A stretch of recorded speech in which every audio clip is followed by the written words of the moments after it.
Tuesday. Happy birthday! Every day is your birthday. Welcome to the first day of the rest of your life. Why wait until the new year to start living a life you love? Why not start today and celebrate your birthday today?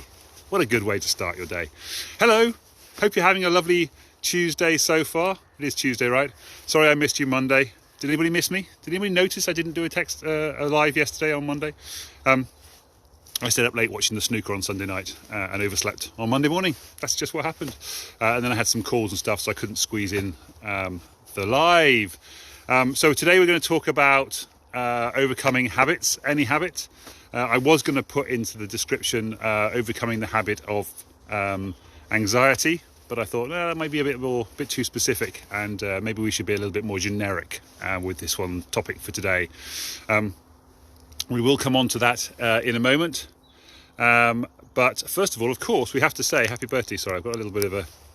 It's quite icy and cold out here at the moment, and the surface that I've got the phone on is a bit icy, so it's a bit slippery. But happy birthdays, because we've got some from today and from yesterday.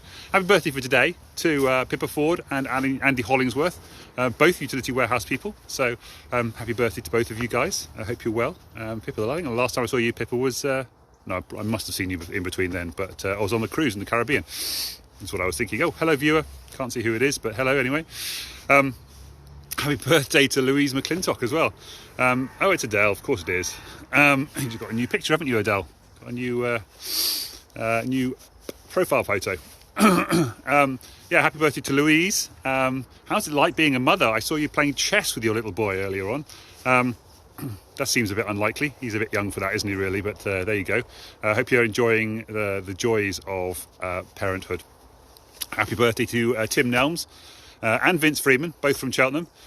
Tim was... I used to work with Tim. We started... we had a startup company that we worked on together. We were working in the pharmaceutical industry originally together. And then we did a thing called Powerforms. So I hope you're doing well, Tim. And life is treating you well, and you're making lots of money, unlike me. But there you go. Hope life is going well. That's all for today. Tomorrow, hello Marcus, how you doing as well? Good to see you as well. And yesterday's birthdays, Olga Brooks, who I had to go to specifically to say hello. I was teaching her boys how to solve the Rubik's Cube a couple of weeks ago, so that was quite nice. So I hope you're doing well, Olga, and I hope you're having a lovely Tuesday today.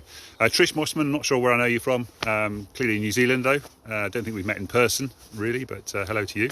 And I'm not sure if you know Bev Densham. I'm sure I saw a photograph on Bev's feed that looked a little bit like you, Trish, so I'm not sure if that was the same person or not. But hello to Bev as well. Happy birthday to you for yesterday. Festive, yes, indeed. Festive photos. That was Adele who's put her personal profile photo. I've got a bit of a cough today. I'm not sure where that's come from. It's a little tickly thing going on.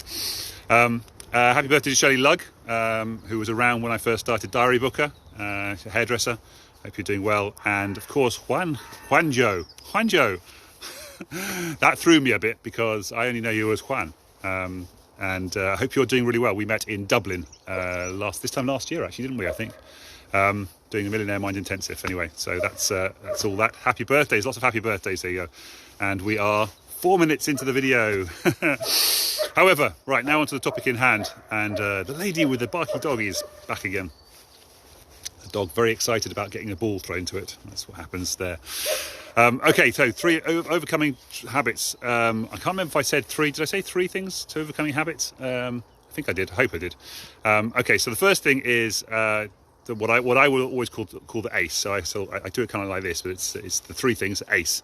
And you A, C, and then E, which is awareness, choices, and effort. That's the ACE, awareness, choices, and effort. So you've got to be aware of the fact that you've got a problem in the first place that you want to overcome. Then you've got to make choices to change that thing. And then you've got to put effort in over time. So we'll come on to those in a little bit more detail later on. Part 2 is to interrupt the conscious thoughts. So obviously this is more aimed at the anxiety situation, but also works for any other habit as well. If you've got a habit that you're just thinking, because... I should probably do step 3 first, actually, to make more sense in this case. So you start off because every habit has actually has 3 parts to it. 4 parts really. Yeah, there's 4 parts to it. I would normally say there's a trigger, and then there's an action, and then there's a reward. But there's actually a gap in between the trigger and the action. There's a trigger, and then there's a craving, and then there's an action, and then there's a reward. So it's TCAR. That's what the TCAR. There's a trigger, then a craving, then an action, and then a reward. So something happens, and you go, "Oh, I'd really like to do that." Somebody says, I don't know, do you want a drink? And you go, yes, I'd love a drink. I could really fancy a nice cocktail or something, or a bottle of champagne, or a glass of champagne, or a nice beer or something. And you have this sort of craving, and you have this thing about thinking about how it's going to taste. And then you take the action, you take the drink, and then you get the reward. You get the feeling of having had a drink. And that's absolutely fine in that circumstance, of course, but over consumption is the problem, of course. But in any case, if you want to stop yourself from drinking, you have to interrupt that process. And so you get the trigger, and then you get the craving, and then you take the action, and then you can change the action, because you can choose in advance to do a different action. You can remove the triggers from your daily life, like you can not go out, for example, or you can tell people that you no longer drink, so therefore they won't offer you a drink maybe. You can change the cravings, but that's a little bit harder because you have to stop yourself from wanting the thing. And then obviously you can change the reward as well, so you can have you have a punishment effectively for having done the action if you want, and then so that makes it less inviting to do the habit. Then for anxiety in particular, but also with the other ones as well, it's kind of like taking a moment to think about it and recognize it. That's the sort of awareness part of the ACE. You become aware of the problem, and then you're trying to interrupt your conscious pattern. So that's also interrupting that craving, the TCAR part, and interrupting the craving by a breathing exercise. And you can do this with my every day is your birthday concept as well. You can tie the two things together, because what I'm going to get you to do is blow out candles on your birthday cake. But you can also think about it as the whole concept of every day is your birthday. Every day is a chance to start again and stop to change your habits from today. So rather than saying I'm going to stop drinking next week, or I'm going to stop drinking, I'm going to stop smoking next week, or I'm going to start losing weight next week, just start today. Now, I understand that today might be a bit tricky for some people, but certainly tomorrow you can say, right, tomorrow, but not then tomorrow, then tomorrow, then tomorrow, and keep putting it off and so forth.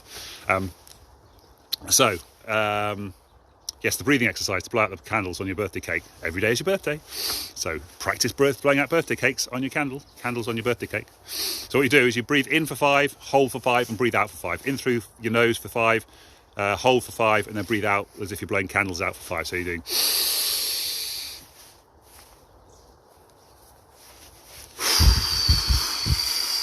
blowing out all your candles. And that gives you an opportunity to interrupt the thought patterns inside your head. It works really well. It's a kind of cool thing. You can then take that one step further if you want to really get your brain working and take control of your autonomous system and so forth by taking it from 5, 5, 5 to 5, 6, 7, 8. So you count to 5, you breathe in for 6, you hold for 7, then you breathe out for 8, and then you count for 5. Breathe in for 7. Now, the holding for 5, which is one thing that always gets people, is when you're holding it for 5, what you're actually doing is your brain is going, I need to breathe, and you're taking an opportunity to recognise the anxiety of not being able to breathe, but knowing you're going to breathe any second now. And that moment of anxiety is getting you used to the feeling of the anxiety, so it can help you to overcome the anxiety. Okay, that's me done. That's your 9 minutes and 30 seconds up. Now I've got to wrap up before the 10 minutes runs out. Happy birthday, everybody. Hope you had a lovely day. Hope you continue to have a lovely Tuesday. Hope you lose these things. ACE, awareness, choices, and execution. TCAR, trigger, craving, action, reward. That's all for me. 5, 5, 5, 5, 6, 7, 8. Love you all. Take care of yourselves. How was that, Adele? Hope it was fantastic. Bye for now, though.